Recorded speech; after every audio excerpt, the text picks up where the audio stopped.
لڑکا شادی سے پہلے لڑکی کو فون کرتا ہے، تمہارا باپ گاڑی دے سکے گا؟ کہاں دے دے گا؟ کہ تمہارے باپ کی اوقات نہیں ہے کہ ہم کو گاڑی دے دے۔ تو لڑکی نے تن کر کے کہا کہ میرے باپ کی تو اوقات ہے پلین دینے کی، تمہارے باپ کی اوقات ہے ایئرپورٹ بنانے کی؟ حلوائی کی دکان پر نانا جی کا فاتحہ، او دنیا والو چھوڑ دو عادت جہیز کی، اچھی نہیں یہ ریت روایت جہیز کی، سب سے بڑا جہیز ہے اے دوستو دلہن، پھر اس کے بعد کچھ نہیں قیمت جہیز کی۔ رستم نے مسلمانوں کے بارے میں اپنے قاصد سے پوچھا، مسلمان کو ترقی کیوں ہو رہی ہے؟ حضرت عمر نے 10 سال کے اندر 22,51,000 مربع میل زمین کو فتح کی، مسلمان فتح کرتے جا رہے ہیں، ترقی کیوں؟ تو جواب دیا قاصد نے کہ مسلمان دارو نہیں پیتا اس لیے زمین فتح کر رہا ہے، ترقی ہو رہی ہے۔ مسلمان زنا نہیں کرتا اس لیے ترقی ہو رہی ہے، رات میں وہ تہجد پڑھتا ہے، دن میں گھوڑے کی پیٹھ پر وہ شہسوار ہے، اس کا زمین پر چلتے ہوئے آسمان سے رشتہ ہے، وہ تم کو شکست دے گا، تم اس کو شکست نہیں دے سکتے۔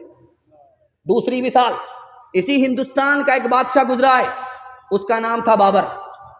وہ ابراہیم لودھی کے خاندان سے حکومت چھیننے کے لیے آیا تھا، حملہ کیا، ناکام ہوا۔ اس نے پوچھا کہ میں ناکام کیوں ہو گیا؟ میرے پاس فوج زیادہ تھی، طاقت زیادہ تھی، میں ناکام کیوں ہوا؟ کہ 2 وجہ سے ناکام ہوئے، تم دارو پیتے ہو، پیکڑ بزدل ہوتا ہے، بہادر نہیں ہوتا، تم بہادر نہیں تھے، دارو پینے کی وجہ سے بزدل ہو گئے، تم نے پیٹھ دکھایا، تم میدان ہار گئے، میدان جیت نہیں پائے۔ اس نے ارادہ کیا میں آج کے بعد توبہ کرتا ہوں کہ دارو کو منہ سے نہیں لگاؤں گا۔ اس نے چونٹی کو دیکھا درخت پر چڑھتے ہوئے، 50 مرتبہ چڑھتی ہے گرتی ہے، چڑھتی ہے گرتی ہے، لیکن ہمت نہیں ہارتی۔ اس کے بعد چڑھ گئی، اس کو حوصلہ ہو گیا، اس نے دارو سے توبہ کیا اور ہمت کے ساتھ حملہ کیا، خاندان میں حکومت لے کر کے آیا، سینکڑوں سال اس کے خاندان میں حکومت باقی رہ گئی۔ تیسری مثال آپ کے سامنے رکھنے کے لیے جا رہا ہوں، آپ نے حجاج بن یوسف کا نام سنا ہے، وہ قتل کو پسند کرتا تھا، خون بہانے کو پسند کرتا تھا، لیکن شراب کو پسند نہیں کرتا تھا۔ آپ بھی سوچیں گے کہ اتنا بڑا ظالم، اتنا بڑا قاتل، قتل کرتا اس کو مزہ آتا ہے، لیکن دارو کو پسند نہیں کرتا۔ تو کہا اس لیے کہ دارو پینے والا میدان ہار جاتا ہے، وقت سے پہلے بوڑھا ہو جاتا ہے اور اس کی موت جوانی میں آتی ہے، اس لیے مجھے قتل کرنا پسند ہے، دارو پینا پسند نہیں۔ چوتھی بات آپ یاد رکھیے جو میں آپ کے سامنے کرنے کے لیے جا رہا ہوں، عیسائی پوپ نے کہا مسلمانوں کو تلوار سے مارنے کی ضرورت نہیں ہے، تلوار سے قتل کرنے کی ضرورت نہیں ہے، توپ سے اڑانے کی ضرورت نہیں ہے، مسلمان خود بخود تباہ ہو جائیں گے۔ 3 کام پر مسلمانوں کو لگا دو، گانے میں مست کر دو، زنا میں ناپاک کر دو، شراب میں ڈبا دو، یہ قوم خود بخود تباہ ہو جائے گی، توپ سے مارنے کی ضرورت نہیں۔ 5واں نمونہ آپ کی خدمت میں لے کر کے آ رہا ہوں، اس کو بہت دھیان سے سنیے گا۔ ایک جوان آیا اللہ کے رسول کی مجلس میں، کہ یا رسول اللہ میں کلمہ پڑھنا چاہتا ہوں۔ کہ مبارک ہو، سبحان اللہ، جوان مبارک ہو، کلمہ پڑھ لو۔ جوان کہتا یا رسول اللہ میری ایک شرط ہے۔ کہ کیا شرط ہے؟ کہ میں زنا کرتا ہوں، مجھے زنا کرنے کی عادت ہے، آپ لائسنس دے دو، اجازت دے دو، میں کلمہ پڑھ لوں گا۔ صحابہ کے کان کھڑے ہو گئے، کیسا بے باک آدمی ہے بھائی، مسلمان بھی ہونا چاہتا ہے، گناہ بھی کرنے کا لائسنس لے رہا ہے۔ اللہ کے رسول حکیم تھے، حکمت سے بات کیا، او جوان تم کلمہ پڑھ لو، میں تم کو اجازت دیتا ہوں۔ جوان خوش ہو کر کے کلمہ پڑھتا ہے، اللہ کے رسول اجازت دیتے ہیں کہ جوان تم نے شرط لگائی، میں بھی ایک شرط کے ساتھ تم کو اجازت دیتا ہوں۔ وہ ایسی عورت سے 4 عورت کو چھوڑ کر کے جس سے چاہو مکالہ کرو، وہ کسی کی ماں نہ ہو، وہ کسی کی بیٹی نہ ہو، وہ کسی کی بیوی نہ ہو، وہ کسی کی بہن نہ ہو۔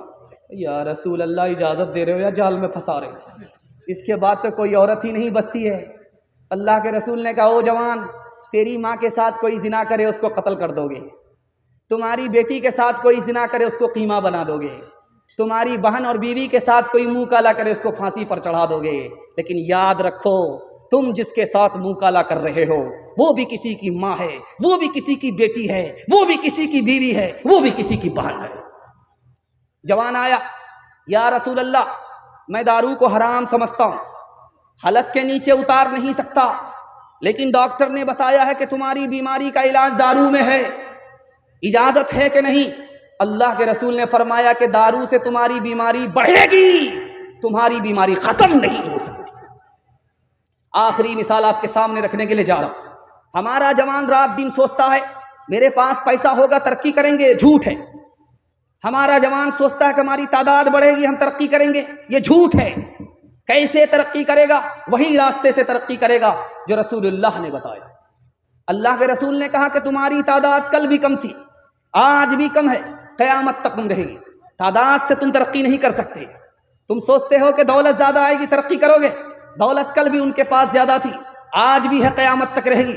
دولت سے ترقی نہیں کر سکتے، جو ان کے پاس ہے جو ان کے پاس ہے اس کو لے کر کے تم ترقی نہیں کر سکتے، جو ان کے پاس نہیں ہے اس کو لے کر کے کھڑے ہو جاؤ تم ترقی کرو گے۔ ان کے پاس دین نہیں ہے، تم اللہ کے رسول کا دین لے کر کے اٹھو، پوری دنیا میں چھا جاؤ گے۔ ایک مثال ہے، پیغام ختم کر رہا ہوں۔ آپ سے وعدہ لینا چاہتا ہوں، انشاءاللہ آج گناہ کریں گے کل توبہ کریں گے، ہاتھ اٹھائیے۔ خیر ماشاءاللہ بہت لوگ چمک گئے، دیکھیے ابھی تک ہاتھ اٹھا رہے ہیں۔ دھیان سے سنیے گا، مرزا غالب شراب کی بوتل لے کر کے فساد کے زمانے میں سڑک پر آ گئے، تو تلوار لے کر کے فسادیوں نے کہا او تو کون ہے؟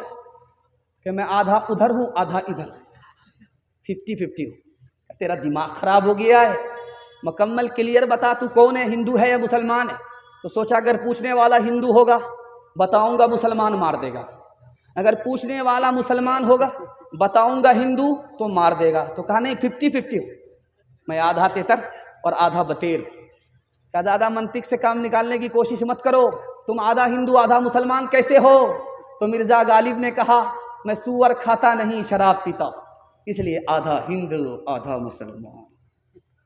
قوم سے میں کی سفارش کیا کروں، نیک کو شیطان کر دیتی ہے یہ، قوم سے میں کی سفارش کیا کروں، نیک کو شیطان کر دیتی ہے یہ، قوم سے میں کی سفارش کیا کروں، نیک کو شیطان کر دیتی ہے یہ، ایک جوہر ہے فقط اس میں مفید، ایک جوہر ہے فقط اس میں مفید، خودکشی آسان کر دیتی ہے یہ، گلاسوں میں جو ڈوبے پھر نہ ابھرے زندگانی میں، ہزاروں بہہ گئے ان بوتلوں کے بند پانی میں، نہ کر برباد اپنی زندگی بوتل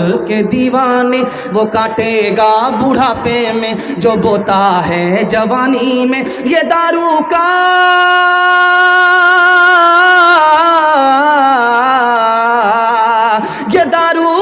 پیالہ موت کا کڑوا پیالہ ہے، ملا ہے زہر شربت میں، ملا ہے زہر شربت میں، چھپی ہے آگ پانی میں، ملا ہے زہر شربت میں، چھپی ہے آگ پانی میں۔